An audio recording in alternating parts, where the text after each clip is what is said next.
Bulletin की शुरुआत करते हैं। दिल्ली में बीजेपी केंद्रीय चुनाव समिति की बैठक और दिल्ली बीजेपी मुख्यालय में केंद्रीय चुनाव समिति की बैठक हो रही है। PM Modi, Amit Shah, JP Nadda, Rajnath Singh, Om Mathur, Vasundhara Raje, Gajendra Shekhawat, Arun Singh, CP Joshi, Rajendra Rathore, Devendra Fadnavis, Nitin Patel, Prahlad Joshi समेत कई नेता बैठक में शामिल। पीएम मोदी की अध्यक्षता में सीसी की बैठक और राजस्थान बीजेपी के प्रत्याशियों को लेकर मंथन। आज जारी हो सकती है बीजेपी की दूसरी लिस्ट और इंतजार कांग्रेस की लिस्ट का भी है। हालांकि बीजेपी 41 नामों की घोषणा पहले कर चुकी है और उसके साथ माइलेज भी ले चुकी है, लेकिन जिस तरीके से गतिरोध हुआ उसके बाद माना जा रहा है कि बीजेपी इस लिस्ट के जरिए यह संदेश देने की कोशिश जरूर करेगी कि गतिरोध विरोध कुछ जगहों पर रहा, उसको कंट्रोल कर लिया गया और बाकी जगहों पर सब एकजुट हैं और जिसको बीजेपी ने टिकट दे दिया उसके साथ सभी कार्यकर्ता मैदान में डटे हैं। हालांकि दूसरी लिस्ट में कितने नामों पर घोषणा होगी, राजस्थान के कौन से हिस्से को इस दौरान ये बताया जाएगा कि आपके यहां से प्रत्याशी कौन है। हमारे सहयोगी और दिल्ली न्यूज एडिटर अदिति नागर जुड़ गई हैं। अदिति, आसो इंतजार दोनों ही पार्टियों की तरफ से, लेकिन बीजेपी में फिलहाल क्या चल रहा है? बीजेपी में सीईसी की बैठक की तैयारी भारतीय जनता पार्टी पिछले 2-3 घंटे चल रही है और आप देखेंगे कि धीरे धीरे सीईसी के सदस्य और तेलंगाना के जो कोर ग्रुप के सदस्य हैं और राजस्थान के कोर ग्रुप के सदस्य पहुंचने शुरू हो रहे हैं। ऐसे में 7:30 बजे का समय बताया जा रहा है जब प्रधानमंत्री नरेंद्र मोदी भारतीय जनता पार्टी कार्यालय पहुंचेंगे। लगभग 7:45 से 8 बजे ये बैठक शुरू होगी और ये बैठक इसलिए महत्वपूर्ण है क्योंकि अब भाजपा मोड में आ रही है चुनाव प्रचार। ऐसे में आज की सीईसी की बैठक लगभग आखिरी सीईसी की बैठक मानी जा सकती है और अगर बात राजस्थान की हो तो राजस्थान के लिए ये आखिरी सीईसी की बैठक है क्योंकि जो बचे हुए जितने नाम, जैसा विजेंद्र हम पहले कह रहे थे 41 सीटें पे अनाउंस हो चुका है, लगभग 70 सीटों पर बातचीत हो चुकी है, 10 सीटों को होल्ड पे किया हुआ है और इसके अलावा की जो सीटें थी उन पर भी चर्चा कर ली गई है। लगभग आप समझें तो 20 से 22 सीटों को छोड़कर सारी सीटों पर सहमति और सिंगल पैनल भी तैयार है। हालांकि भारतीय जनता पार्टी ने सीईसी में जाते हैं पैनल कुछ और लेकर और निकल कर आता है कुछ और इसका सबसे बड़ा उदाहरण है 7 सांसद। जब सीईसी में पैनल गया था तो केवल 2 ही सांसदों के नाम थे, किरोड़ी मीना और नरेंद्र सिंह तोमर, लेकिन जब अनाउंस हुआ तो उसमें 5 और सांसद जुड़ गए और जिसका आश्चर्य सीईसी के सदस्यों को भी हुआ था। ऐसे में आप तस्वीरों में देख पा रहे हैं कि वसुंधरा राजे पहुंच चुकी हैं, वसुंधरा राजे के साथ साथ प्रहलाद जोशी पहुंच चुके हैं। धीरे धीरे करके तमाम सदस्य पहुंचने जा रहे हैं और 5 राज्यों की तैयारी पर मंथन है। ओम माथुर जो कि सीईसी के सदस्य हैं, राजस्थान के कद्दावर नेता हैं और छत्तीसगढ़ के फिलहाल प्रभारी हैं, वो भी पहुंच चुके हैं। आपको बता दें कि अमित शाह भी पहुंच चुके हैं, तैयारी चरम पर है, केवल प्रधानमंत्री नरेंद्र मोदी का इंतजार यहाँ पर हो रहा है।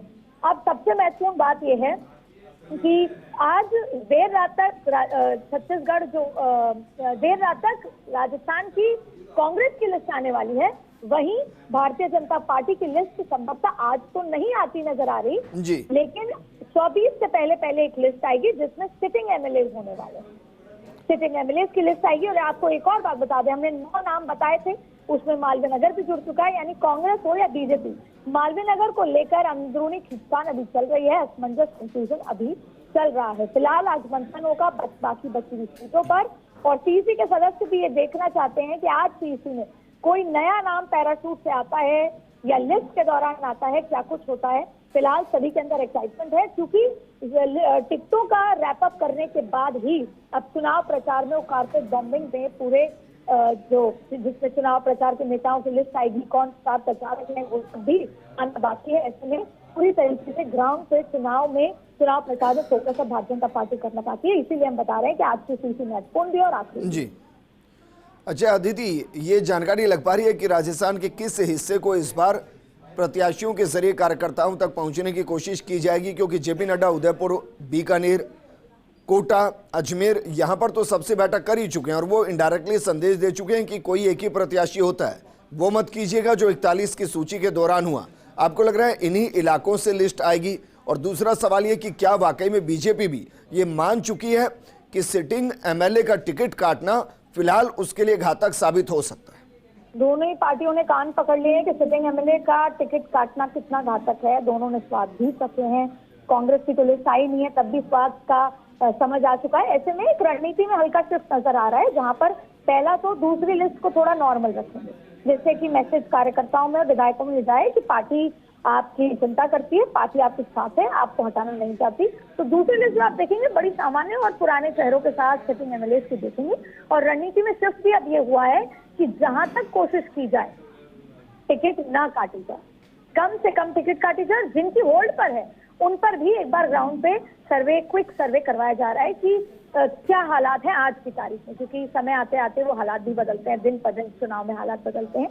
ऐसे में ज्यादातर सिटिंग एमएलए आपको पुराने ही देखेंगे, क्योंकि जैसे ही टिकट कटती है तो आपने देखा मामन यादव, बगावत, आपने देखा देवजी पटेल, क्या आपने देखा किस तरीके से किरोड़ी जी और नरेंद्र सीचड़ के अलावा लगभग हर जगह भागीरथ चौधरी, बगावत है। तो ये सिर्फ देखने को नजर आ रहा है। लेकिन कई क्रिटिकल सीट है। डीडवाना पे अभी तक सहमति नहीं बन पाई है। डीडवाना में पहले ओमदास महाराज को उन्होंने मना कर दिया, तो अब एक प्रत्याशी गजेंद्र सिंह जी के हैं, एक प्रत्याशी वसुंधरा जी के हैं और एक प्रत्याशी राजेंद्र राठौड़ जी के हैं। तो अभी काफी खेला होना बाकी है आज की सीसी की बैठक में, लेकिन लगभग होमवर्क बीजेपी का पूरा हो चुका है।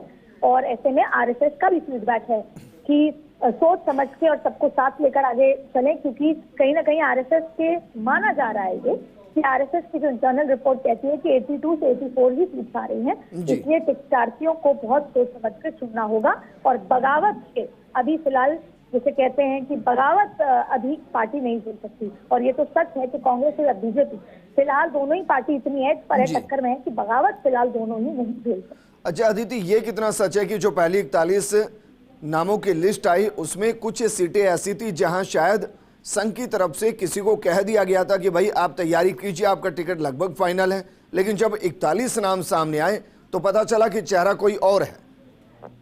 बिल्कुल, देखिए एक तो खुद जहाँ पे राज्यवर्धन सिंह राठौड़ जी को उतारा गया, वहां पर अभी भानु प्रताप का नाम चल रहा था, लगभग तय माना जा रहा था। तो वहां पर भी कहा गया था कि उनको उतारा जा सकता है। इसके अलावा भी और तमाम नाम हैं, जिसमें मधु जी का भी नाम है, तमाम ऐसे नाम हैं जिसमें माना जा रहा था कि संघ की तरफ से आया। और आपको संघ जब नाराज हुआ 41 की सीटों के बाद, तब दिल्ली में बीएल संतोष ने उनको बुलाया, उनसे मुलाकात की संघ के नेताओं से, उनको समझाया। और संघ ने भी कहा कि इस तरह से अगर बिना पूछ के तमाम चीजें, हालांकि कभी भी इस बात से एक्सेप्ट नहीं किया जाएगा कि संघ कभी टिकट वितरण में हस्तक्षेप करता है, लेकिन अंदर की बात आपको बता रहे हैं कि संघ की तरफ से भी 41 सीटों पर नाराजगी थी, क्योंकि कई सीटों पर संघ के भी कुछ उम्मीदवार थे। ऐसे में फिलहाल अब संघ को, पार्टी के नेताओं को और सबको साथ लेकर चलने की रणनीति बन रही है, सबसे पूछ कर। लेकिन आपको ये पता है अंततः जहां पर जो आला कमान जो सोचते हैं, जैसे 7 सांसदों को उतारा, ये आला कमान का खुद का प्रोटोकॉल, खुद का इनिशिएटिव था। कई सीसी के सदस्य मानते हैं कि ये चर्चा ज्यादा नहीं की गई थी इस बात को लेकर। ऐसे में Bharatiya Janata party risk taking party है, वो रिस्क लेती है, हेड ऑन रिस्क लेती है, उसको चुनाव जीतना है। अलग अलग शुक्रिया तमाम जानकारी हमारे साथ साझा करने के लिए।